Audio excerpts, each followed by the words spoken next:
Let's begin. Welcome.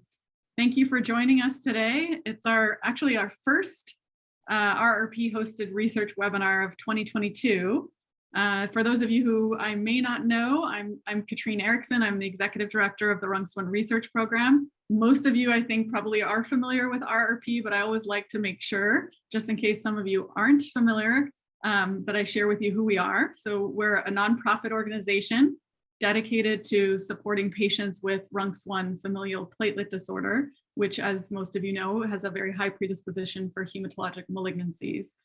And we have one goal, and that is to prevent cancer in our patients and improve their quality of life.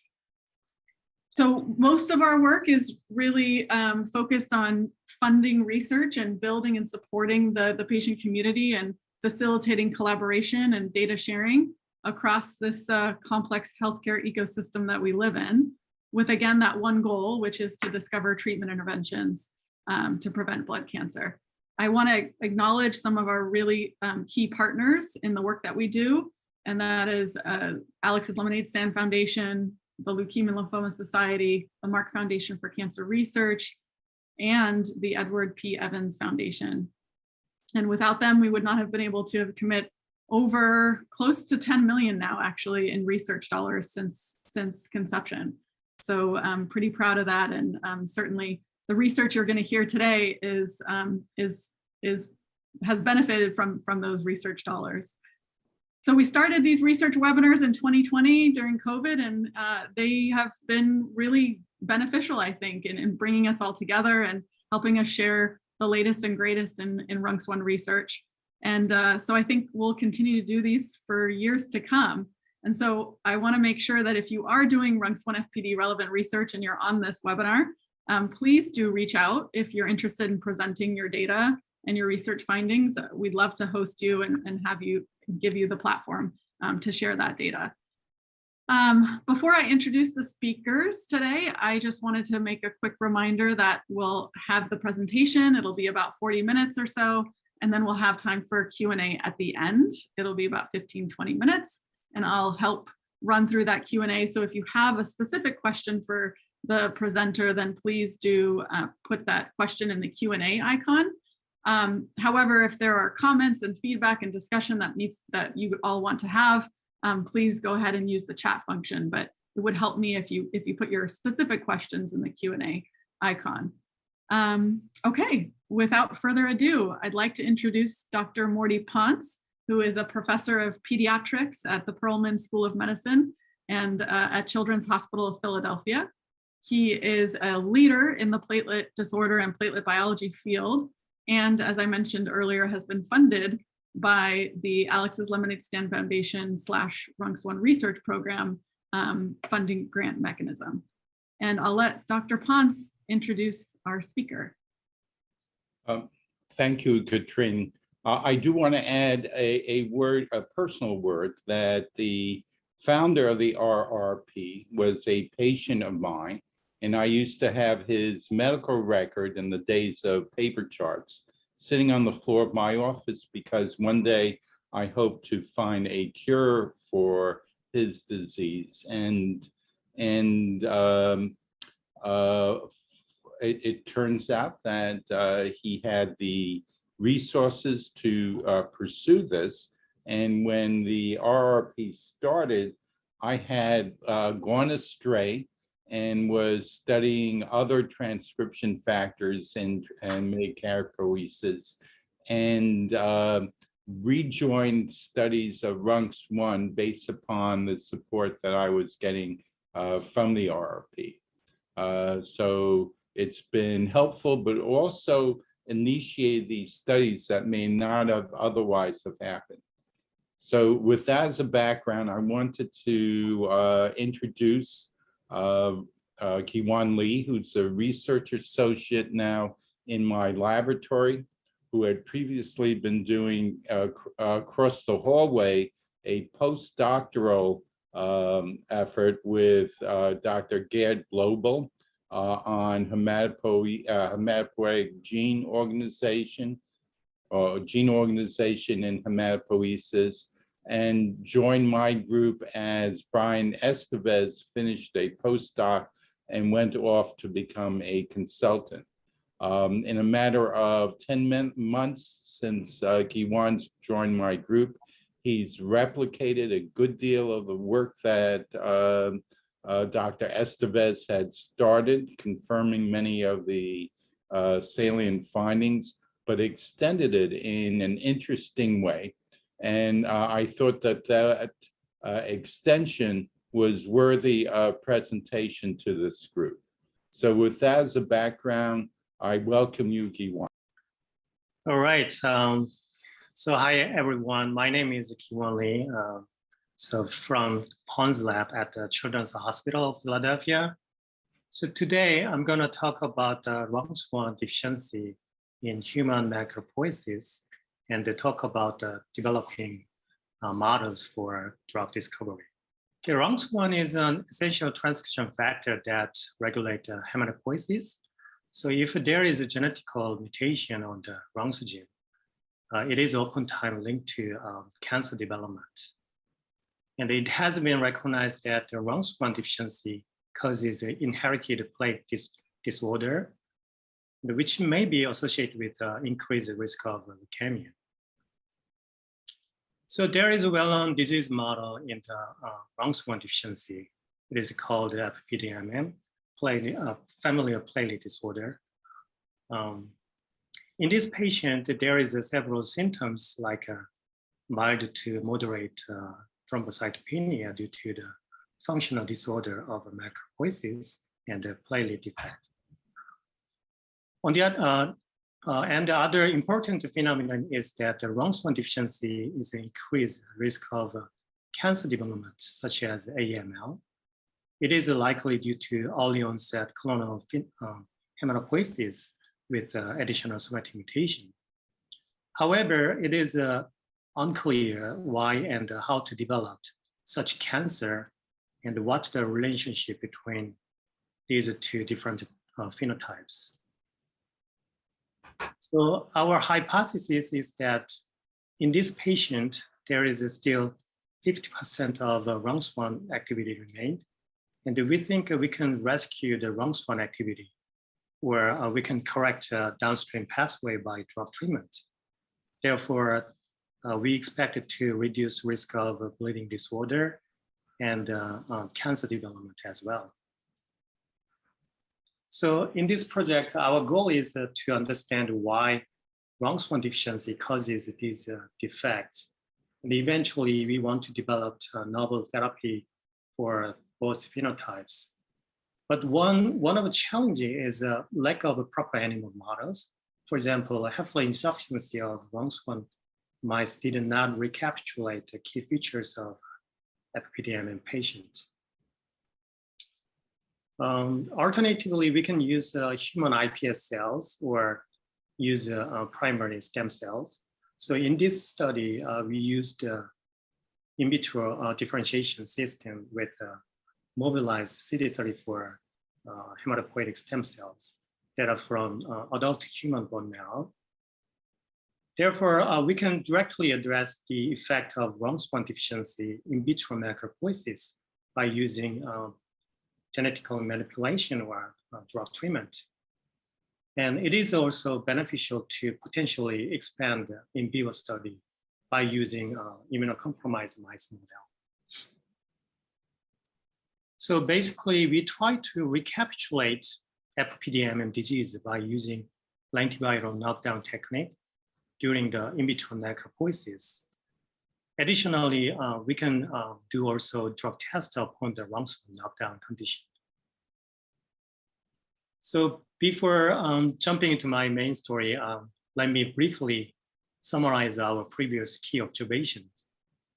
So Dr. Brian Estevez, our former postdoc, tried to look at effect of RUNX1 deficiency on the megakaryopoiesis, mainly using iPS cell system. So in this study, he demonstrates RUNX1 haploinsufficiency decreased MEG yield. And based on the RNA-seq data, we found that RUNX1 deficiency leads to hyperactivation of the TGF-beta signaling pathway. So if we block that pathway, by small molecule inhibitor. So we observed that rescue effect on the megakaryopoiesis defects. Also, we confirmed this in the CD34 cell system as well. So in fact, it has been already recognized that there is a functional defect on the platelets from the FPDMM patient. So we want to replicate the technique as a part of our background in developing our system in order to better understanding overall defect of megakaryopoiesis and demonstrate the drug correction. So for that, here are further specific questions in this project. So we wonder whether the RUNX1 depletion affects function defect, MEC function, as well as MEC yield, because we never tested the quality of MEC function upon the RUNX1 depletion in this system. Especially, we are interested in looking at in vivo function in the RUNX1 deficiency. As I mentioned, it is challenging due to lack of animal model for FPDMM. So, but we tried this by using immunocompromised mice model. So if RUNX1 depletion leads to defect on the MEC function as well as MEC yield, next question would be whether drug treatment can also correct the functional defect as well as MEC yield. So to address those specific questions here, our approach is, so we want to study this in the two parallel ways. One is to focus on functional study, and the other one is drug screening by using this system. So first, we try to perform in vitro functional study by using CD34 differentiation system to see whether RUNX1 knockdown affects not only quantity, but the functional quality. So we can measure MEC yield and test agonist-induced MEC activation in vitro condition. Then try to perform more in vivo function after infusion CD34 MEC to immunocompromised mice.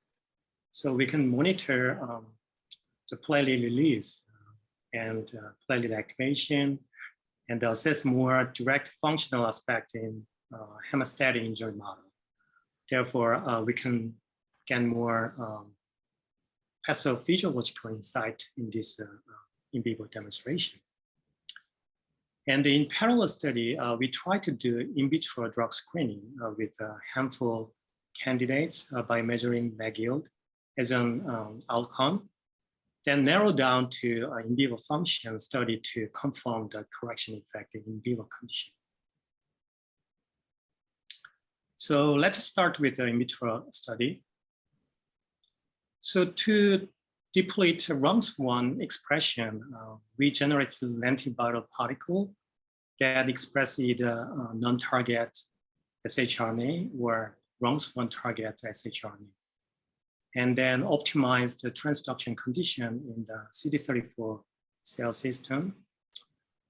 So we sort out only mCherry positive population since the lentiviral expression with mCherry signaling. So we can enrich only SH expressing cells by sorting.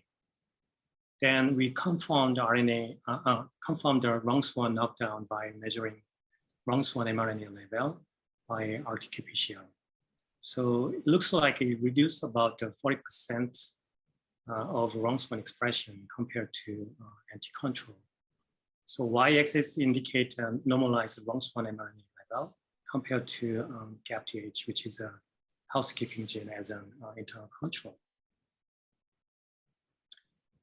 And next to check RUNX1 knockdown really effect on the megakaryopoiesis, we measured the MEC yield on the day 11 of a differentiation upon the RUNX1 knockdown. So after differentiation, we stained the mature cells with human CD41, 42, which is a MEC surface marker. So as you can see in the RUNX1 knockdown cell population, it shows a very little CD41, 42 double positive population, so compared to control. So this indicating RUNX1 expression is very essential for MEG maturation in this CD34 in vitro megakaryopoiesis system. Okay. And next, to determine the functionality of megakaryocytes, we try to look at agonist-induced MEG activation. So we expose different doses of thrombin to activate megakaryocytes. So with low and high doses, then FACS staining with CD62, which is a p-selectin surface marker.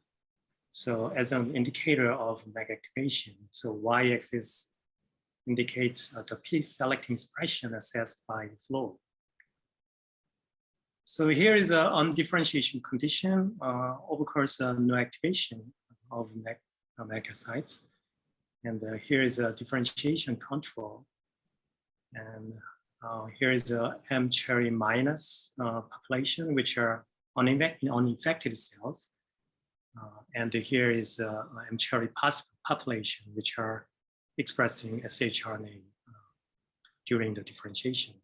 So this group indicates SH RUNX1, so which means RUNX1 knockdown condition.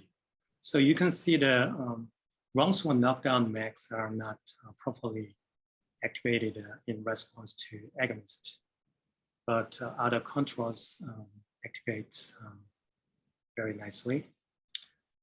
So this data indicates that somehow RUNX1 knockdown not only decreases MEG yield, but also leads to activation defect, especially in response to agonist. All right, so in part one, I confirmed the RUNX1 knockdown in vitro CD34 megakaryopoiesis system. So I showed the RUNX1 depletion decreased MEG yield, and also it also defects the activation ability of megakaryocytes in response to agonist.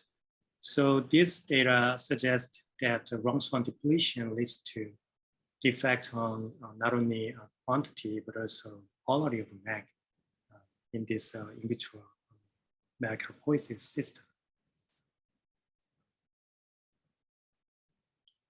So next, we'd like to do in vivo study to assess functional ability of CD34 MEG in the RUNX1 depletion in vivo. So we need to infuse CD34 MEG to immunocompromised mice, then checking human platelet release, activation, and assess the hemostatic injury condition. So for that, we used two different versions of immunocompromised mice. One is regular NSG mice, which are commonly used for humanized study. And if we infuse the human platelets into these mice, we can monitor circulating human platelets longer than about a day, as opposed to wild type, in which human platelet less maybe it lasts less than 10 minutes. So we will use this for monitoring infused human platelets. The other version of the mice model is NSG VWF mutant that were recently generated by CRISPR-Cas9 engineering. So these mice are NSG background, but it has a bleeding problem because it has a homozygous mutation in the bone regeneration factor, VWF gene. So that results in switching binding specificity from the mouse to human platelets. So, so in these mice, the platelet cannot bind to mutant VWF, but if we infuse the human platelets, it can bind to mutant VWF. So this mouse can utilize the human platelets, not mouse platelets, in hemostasis. So we use this mouse model to determine the MEG function in hemostasis. So to confirm that ability of hemostasis with human platelets in the NSG-VWF mutant, we try to visualize the thrombus formation on the injury condition. So this work has done by Danuta Jaraka. So after infusion, human MAC, she monitored and incorporated human platelets into a thrombus formation in NSG or NSG-VWF heterozygous and the homozygous. So red indicates the mouse platelets and the green indicate the human platelets. So in the NSG-VWF homozygous mutant mouse, we can clearly see the thrombus formation with mostly human platelets as opposed to other control groups. So first, as a control experiment, we want to check the circulating human platelets after infusion with isolated human platelets into NSG mice. So after infusion, we took peripheral blood, then check human CD41 population in the mouse in the mouse circulating human platelets. So x-axis is post-infusion time, and the y-axis is a level of human CD41, indicating human platelet level over the time course. So it seems like so right after infusion, it's already reached the peak level, then gradually decreased over the time. Then we measured platelet activation in response to agonist. I used thrombin receptor activating peptide, which is a N-terminal part of PAR1, which can activate PAR1 receptor as an agonist. So here is from isolated human platelets as a control, and here is from the infused platelet, human platelets. So if you see this, although the basal level of pre-activation is a little higher than the unmanipulated human platelets, it seems pretty well response to agonist. So from this data, we think there is no functional issue of human platelet activation from the infused human platelet in the mice. And then to monitor human platelet release from the infused MAC, we got CD34 MAC and tried to infuse it into NSG mice and monitored human platelet release in the same way. So here is from isolated human platelet that I just showed. And this one is a human platelet release from infused CD34 MACs. So x-axis indicates the time course, and the y-axis indicates a human CD41 level. So at the first glance, I thought it looks similar, but if you zoom in this graph in the shorter time frame, like a 10 hour, you might notice the difference. Interestingly, as opposed to isolated human platelets released from the infused human MAC, it reaches a peak level much slowly. It takes about 4 to 5 hours after infusion. Indeed, this discrepancy is already observed by our group and another groups. And this observation is in line with our previous finding that infused human MAC entrapped in the mouse lung and they release functional platelets. So we think that's why it takes much longer time to release human platelets than intact platelets. So in fact, there is supporting evidence increasing, especially in our lab. Recently, we tried to visualize this entrapped MAC in the pulmonary bed by intravital imaging technique. So this lung imaging study was done by Hyunjun Kim in our lab. So he tried to visualize infused human mag and try to capture shading process in the lung tissue. So he stained infused human mag in green and pulmonary vessel in red and the blue in the DNA in blue. So let me play the video clip here.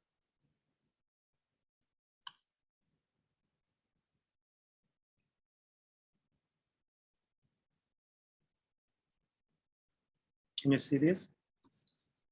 It is very dynamic, and if you track the one megakaryocyte here, so now you can see capture how to shade a megakaryocyte more closely. It looks like this mag is dividing into two separate parts at the capillary branch point and producing extrusion formation and traveling along the vessel with a long tail, and eventually facing another branch point to shed again, generating platelet-like particles. So this is a direct observation of a shading process into platelets then made by Hyunjun. And he's trying to more characterization for imaging data and trying to compare kinetics of platelet release between imaging and flow data. So this study creates a lot of interesting questions on the contribution of lung tissue in thrombopoiesis. Also, I'm interested in using this technique to look at the RUNX1 deficiency max, so what happened on the lung tissue. All right, so let's go back to flow data. So we try to monitor the human platelet release from the infused human mag, the RUNX1 knockdown condition or the control. Here is the anti-control. So x-axis is a post-infusion time and the y-axis is human CD41 level. So the kinetics pattern of human platelet release is pretty similar to uninfected human mag. It goes up and goes down. So on the other hand, the RUNX1 knockdown mag here, it shows not only much less platelet release, but also the kinetics pattern seems different. It went up around 2 hours, and it dropped quickly. Okay. So this data suggests that the RUNX1 knockdown maybe leads to a defect of the platelet biogenesis in vivo condition, likely due to immature or defect megakaryopoiesis. And next, to assess more functional features of infused megakaryocytes in vivo condition, we try to measure blood flow in carotid artery under the laser-induced injury model in the NSG-VWF mutant mice. So as I explained, the NSG-VWF mutant cannot utilize its own mouse platelet. Instead, they can use human platelet for hemostasis if we infuse it. So under this condition, what I did is that I infused human CD34 mag and expose green laser to carotid artery to induce photochemical injury. So now infused human platelets can bind to mutant VWF to make thrombus formation, producing clots. Therefore, blood flow will become slow. So in this injury model, by measuring blood flow, we can indirectly determine the functionality of human platelets or megakaryocytes. So we used several different control groups, such as NSG wild type and the NSG VWF mutant without infusion, and they infused with uninfected MAC, and they're looking at SH anti-MAC and SH RUNX1 MAC. So at first, we measure initial blood flow, which appears no significant difference in the initial flow. So this data support that the injury conditions for each groups are roughly the same. Now, if you look at the total blood flow, so here is a NSG wild type control, which is supposed to have a normal clot indicated by low total blood flow as a positive control. And this is a mutant NSG VWF without infusion, showing increased blood flow, indicating no efficient clotting. Then look at the infusion with uninfected MAC or SH anti-MAC. They showed lesser blood flow compared to without infusion control, indicating they made a relatively normal clots as like a positive control. Then if we infuse RUNX1 knockdown MAC, it increased blood flow compared to other control groups, indicating that RUNX1 knockdown MAC does not efficiently make thrombus formation under this injury model. All right, in part 2, so we set up the general transfusion in vivo model system from in vitro megakaryopoiesis.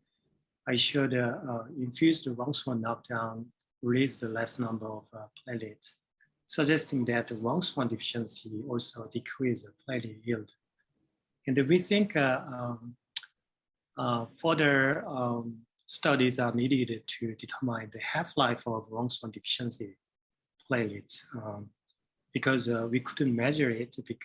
I think we used a low number of human platelets in the RUNX1 knockdown. So we will infuse a larger number of MAC, then check half-life of the human platelet upon the RUNX1 depletion. And I showed the hemostatic injury model that RUNX1 knockdown decreased the ability of thrombus formation in vivo. So these data suggest that RUNX1 knockdown possibly defect quality as well as quantity of MAC during the megakaryopoiesis. And that also affect physiological function in vivo condition. Lastly, I will show some correction effect on the RUNX1 defect, and I will show some more drug screening. So in the previous RNA-seq data, it shows RUNX1 deficiency leads to increased level of the TGF-beta signaling pathway. So based on that, we have decided to inhibit that signaling pathway by small molecule inhibitor called REP-SOX, whether to see the RUNX1 defect is rescued or not. So we knocked down the RUNX1 and checked MAC yield with CD4142 MAC surface marker. And then we confirmed that the RUNX1 knockdown reduced the MAC yield as we expected. And if we added the REP-SOX during the differentiation, the MAC yield is increased in the RUNX1 knockdown condition. So this suggests that the blocking TGF-beta signaling, which is a downstream pathway of RUNX1, may correct the megakaryopoiesis defect, which is consistent with the previous observation. And next, we look at agonist-induced MAC activation to see whether the REP-SOX also correct that defect on the MAC activation. Here is an anti-control, and the RUNX1 knockdown. It shows a significant defect on the agonist-induced MAC activation. And if we treat the REP-SOX upon the RUNX1 knockdown, it appears rescue activation in the response to agonist. So this data suggests that the REP-SOX can correct the effect of agonist-induced MEG activation as well as MEG yield. Then we want to check the effect of the REP-SOX on the human platelet release in NSG mice. So x-axis indicates post-infusion time, and we measure the human platelet level. So here is an anti-control and RUNX1 knockdown. And if we treat the REP-SOX during the megakaryopoiesis upon the RUNX1 knockdown, so we can see the infused the REP-SOX treated MEG released more human platelet compared to the RUNX1 knockdown MEG. And we want to determine whether the REP-SOX treated MEG upon the RUNX1 knockdown can also correct hemostatic defect in the NSG-VWF mutant that I already showed. Here is data. So again, we try to measure the human blood flow. Here is a RUNX1 knockdown infused MEG. And here is a RUNX1, the REP-SOX treated MEG infused mice. So it looks like the total blood flow, we can see the REP-SOX treated MEG decreased the blood flow rates, indicating that REP-SOX can correct the effects of RUNX1 knockdown in the hemostatic injury model. So lastly, I'd like to share some in vitro drug screening data. So what I did is that after infection, lentivirus, I sort out cell, and then I reseed cells with drugs from day 5 to day 14 that measure the MEG yield as an outcome of a drug effect. So here are drugs that we have tested so far. So we categorized those drugs into major RUNX1 downstream pathways. So first, previously, it has been reported that the REP-SOX, which is a TGF-beta inhibitor, can induce the megakaryopoiesis by increasing RUNX1 level in the CD34 cell system. And also more recently, it has been reported that Notch inhibitor also increase the megakaryopoiesis.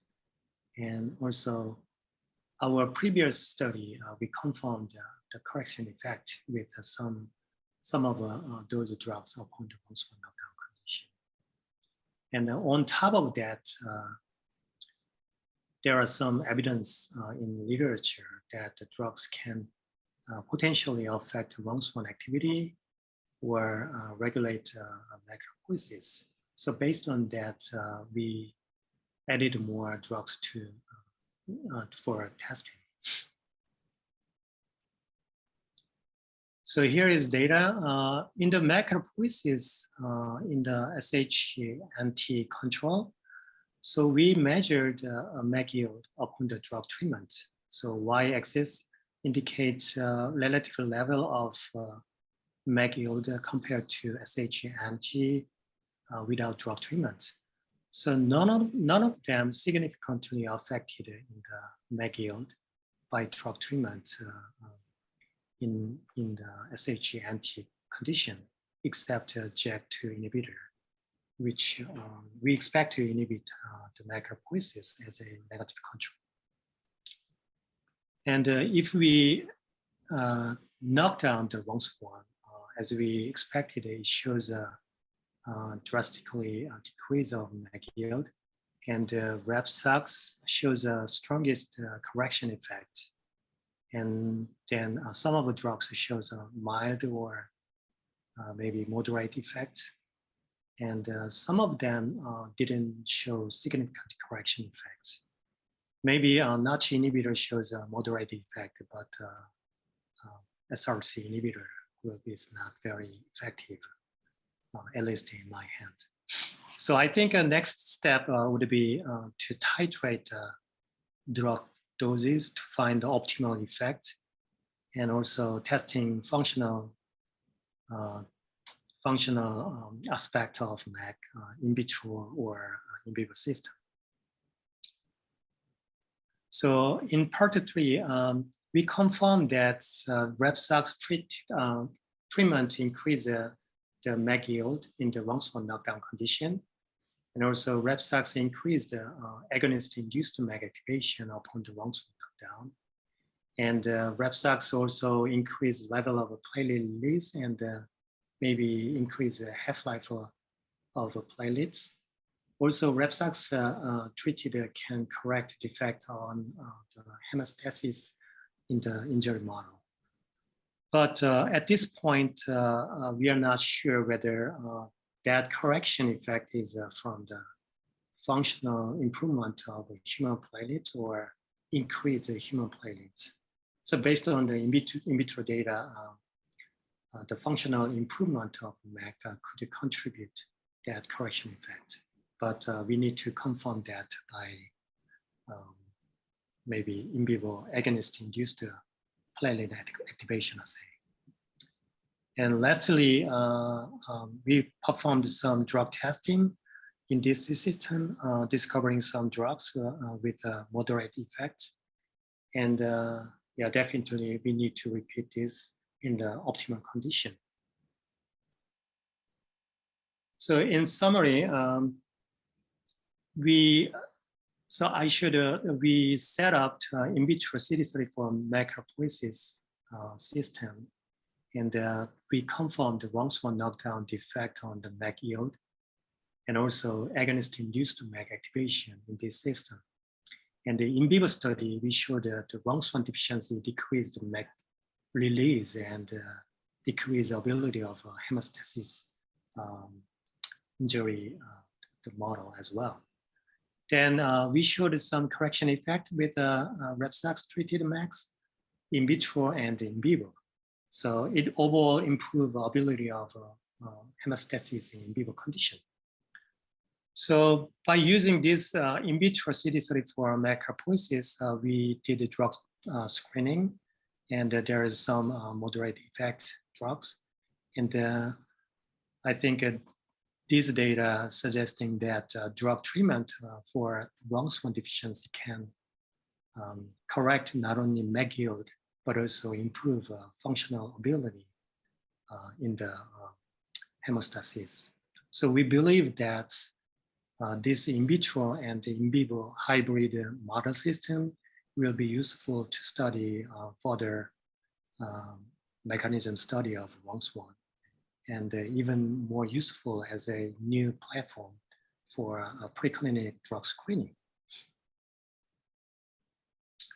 So we are waiting for drugs, more drugs. So I would say we welcome drugs from anyone for us to test this system. Okay. So thank you for your attention. So this work is supported by the RUNX1 research program grant with Alex Lemonade Foundation. And I thank Dr. Poncz for his tremendous support and mentoring. And also I thank to other group members. All right. Any questions?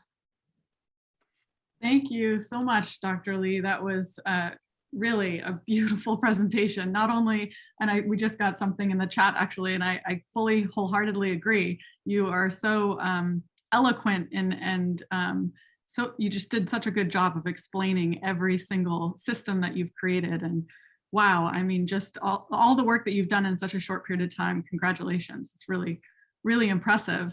I certainly have some questions, and I think we're getting some questions potentially in the Q&A chat. But you know, you started off explaining, and you probably are anticipating this question from me, that your hypothesis is that by restoring RUNX1 activity in megakaryopoiesis, that there may be a rationale or a link to potentially reducing leukemic risk or potentially even preventing clonal hematopoiesis.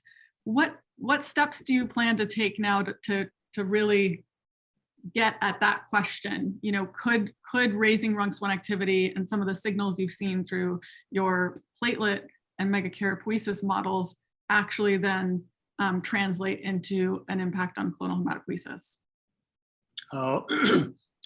So you're asking what's the relationship between these two? Yeah, or how do you plan to tackle that?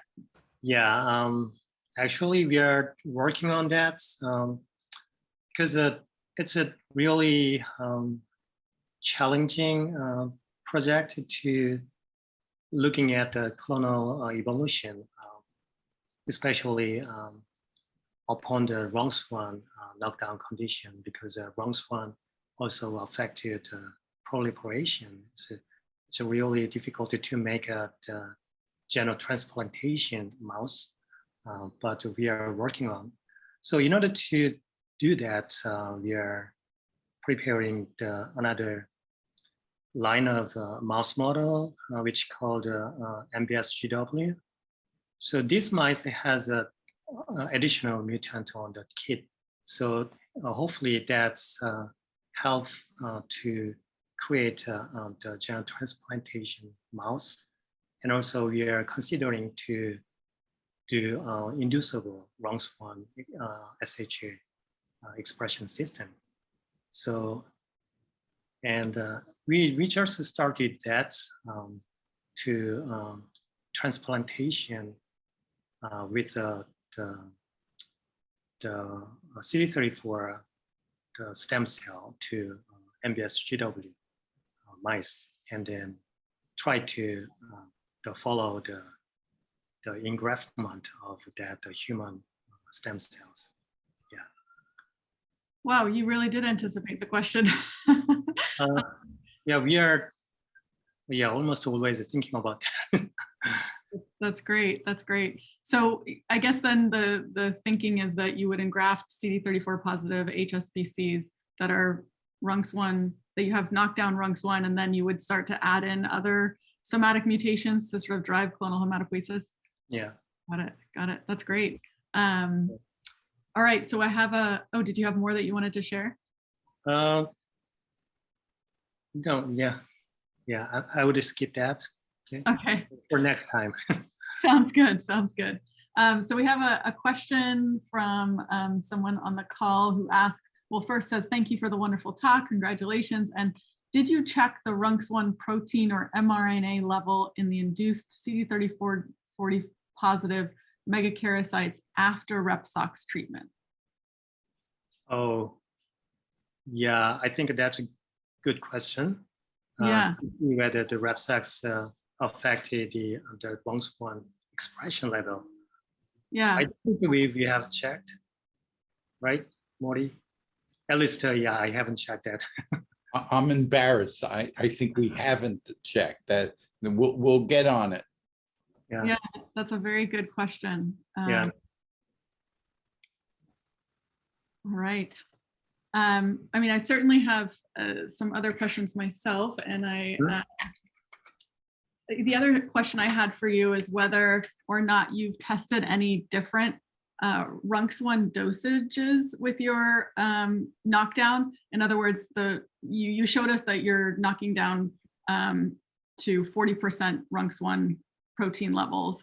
And I was just curious whether you've looked at 20% or 60% and whether that would change megakaryopoiesis as well as platelet yield, function, et cetera. Like, what is the threshold where all of a sudden you see an So I think one of the downside of the shRNA expressing system is very heterogeneous. Yeah, so some cells are more knocked down and some cells are more expressed. So it's very difficult to judge that. But in the pool, I think we have tested that by using different constructs. So like using different the promoter to see whether what's the impact of the knockdown level of expression. So I used this one. So I don't think we are performed very closely to see whether the expression level relationship, but I think that's a great question. Maybe I think we can look at the single cell RNA-seq data to see whether the relationship between the RUNX1 level and the phenotype. And the phenotype, yeah. Yeah, that'd be really interesting. I see there are actually some questions in the chat, which I had missed. There's a question here, how do murine RUNX1 mutant or deficient hematopoietic stem cells do in competitive repopulation experiments? Does REPSOX influence the results?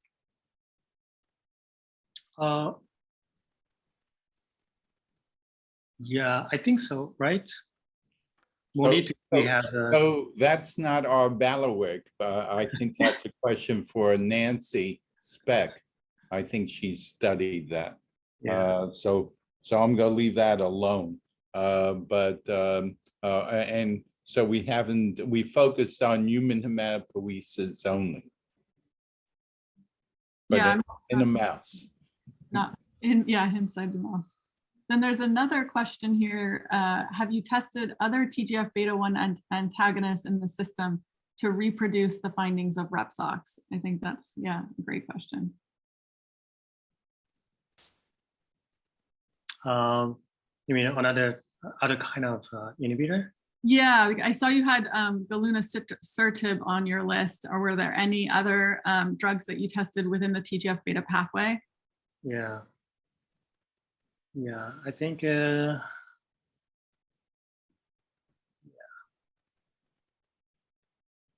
so this one is another inhibitor. So this is a Dr. Brian Aswich data. It shows some better effect than I have. Yeah. But yeah, we tested that. Yeah, that's the only other drug that you've tested. So what Lee said, just to make it clear, this other drug worked really well in Brian's hand and worked less well in Lee's hands. So go to your other slide, because you have it on that slide. The slide showing your results there. Oh yeah, here. Bottom. So you could see REPSOX is a head taller than anyone else. So where exactly is REPSOX functioning in the TGF-beta pathway? Is it directly targeting the receptors? Supposedly. Okay. But who knows? With these drugs, there could be a million different targets. And I think that whoever suggested that we should look at RUNX1 levels is exactly right. We've been focusing on what was described in the literature, and that may actually be not the target. Yeah. Interest. There's another question here that says, have you tested induced pluripotent stem cell derived megakaryocytes and platelets in your mouse model? Do they behave similarly to primary cells collected from patients? No, we haven't tested yet. Yeah. So that would be really interesting to be able to then compare that to, yeah. So we've infused human iPS cells, not RUNX1, into mice, and they suck. They barely gave us enough results to publish a number of years ago, and then just stuck to working with CD34 cells because they gave much more vigorous results in mice. So the yield from iPS cells in terms of platelets per infused cell is very low. So that was before Lee, long time. All right.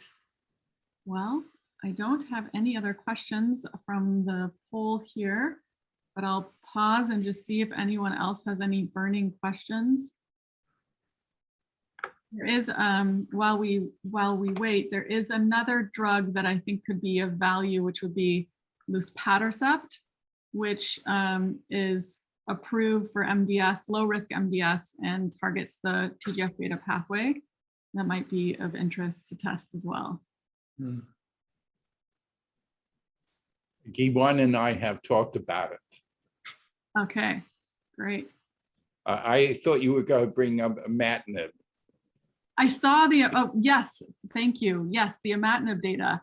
That is interesting for sure. And I think I'd love to connect with Dr. Cantor and kind of compare the two data sets and make sense of the differences, of course, because I know that in his hands, he has seen an effect on both in the induced pluripotent stem cell model he's using, he can see an effect on megakaryopoiesis with imatinib.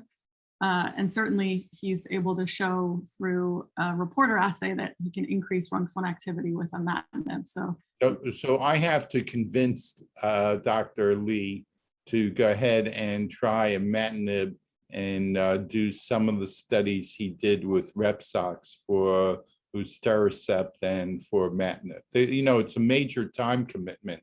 So finishing off his first story has been a full-time effort. But I think both of them, even if not publishable, are worthy for the RRP community. Absolutely, 100% agree. Well, thank you again, both of you. And again, congratulations, Dr. Lee. This is a Herculean amount of work that you've produced in a short period of time. And it's really exciting to have these new in vivo systems to start looking, doing these kinds of drug screening. So thank you. I'm thrilled. And I think you just did a fantastic job of presenting. So thank you. And thank you everyone for joining. And we'll see you next time.